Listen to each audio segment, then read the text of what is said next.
Folk Art Museum. My name is Regina Cara. I am the Rappaport archivist at the museum. Helping me today with this tour is Alana Suarez, the archives intern for this semester. We are so excited to welcome you on this tour of the American Folk Art Museum archives. Take a look.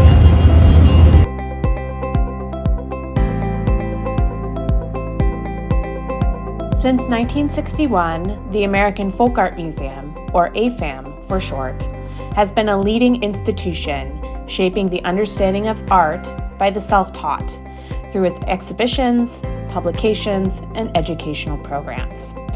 The museum showcases the creativity of individuals whose singular talents have been refined through personal experience rather than formal artistic training. Its art collection includes more than 8,000 works of art from 4 centuries in nearly every continent, from compelling portraits and dazzling quilts to powerful works by living artists in a variety of mediums. The museum also contains an archives and library dedicated to the study of its collection and folk and self-taught art across time and place. I'll also go back to these collections resources later in this tour. AFAM has 2 locations. The first is its public museum location at 2 Lincoln Square on the west side of Manhattan. Here you will find our galleries and museum gift shop. Our second location is our administrative offices, archives, and collection center located in Long Island City, Queens. This is primarily where I and the rest of the archives and collection staff spend most of their time. This is not a public location. Any guests we have, such as archives researchers, have to make an appointment with us first before visiting us here. Before we go any further, I'd like to back up a little bit and explore AFAM's collections as a whole. I like to use the metaphor of a tree to outline the 3 collections we have at the museum and their relation to one another. Depicted here is this lovely gift drawing from our art collection, which I hope will help you visualize what I'm talking about. The middle trunk of the tree is the art collection, which has over 8,000 works in it. This is the collection that goes on exhibition and is the focus of our programs and interpretation. It's the museum's main collection, in which the other 2 collections relate. The big leafy branches on this tree represent the library, which is basically as old as the museum itself. Our founding charter actually says that the museum should have a library. This collection is comprised of nearly 13,000 items, from books and periodicals to pamphlets and moving image media.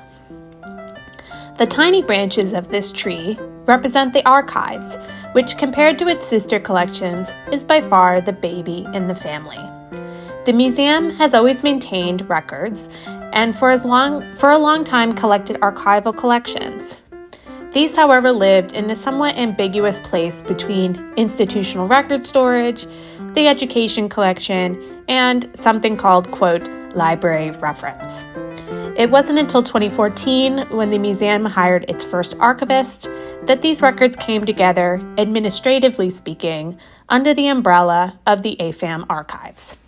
The mission of the AFAM archives is to collect, preserve, and make accessible records related to the history of the museum and the development of folk art and self-taught art in the United States and beyond. It aims to be a resource for researchers of all kinds who are interested in exploring in depth the diverse people, organizations, communities, and networks that have made folk art and self-taught art the vibrant genre that it is today. So welcome officially to the Archives Reading Room. This is where we host researchers and do most of our work. It's also where I give deep dive tours into the contents of the archives. So the archives is separated into 3 parts. The first part are institutional records, represented here. These date back to the founding of the museum in 1961 and include records from past directors and different museum departments. Our largest record group in the institutional records are our exhibition files, which date back to our first exhibition, the initial loan exhibition in 1962. second part of the archives are the people and subject files. These have been compiled over time by various staff members of the museum, and they're actually added to today as well. These began before there was any internet, and certainly before there was an official archives program. This was the museum's way of organizing and later finding different source material and different knowledge resources it had on various artists and subjects it was interested in. So primarily in here we have scanned secondary source material. However, you can find general correspondence that was filed in these files, which again speak to the museum's former research and records management practices. One of my favorite files to showcase is the file for artist Mary Kay Borkowski, who was known for her quilts and thread paintings.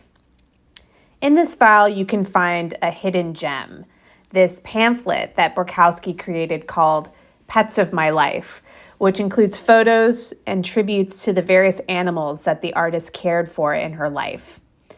It's documents like these that provide that critical dimension to our understanding of who these artists were as people. Archive special collections are collections that the museum acquires that speak to the history of folk and self-taught art. We have over 70 unique special collections in our archives, and they represent a diverse set of perspectives and mediums. They can include artist archives that speak to an artist's life, artistic process, or inspiration, or collector's research files that can speak to the history of scholarship about folk art, or what the art market was doing at a particular moment in time. Special collections can also include supplementary documentation that comes in with an artwork that gives further context to its creation and history, such as a photograph of the artist or the materials they used, or a family archive that speaks to how a family preserved the legacy of their artist's ancestor over time. Thank you for visiting us at the American Folk Art Museum today. If you're ever in New York City, please feel free to stop by or to get in touch. We would be happy to talk more about the archives.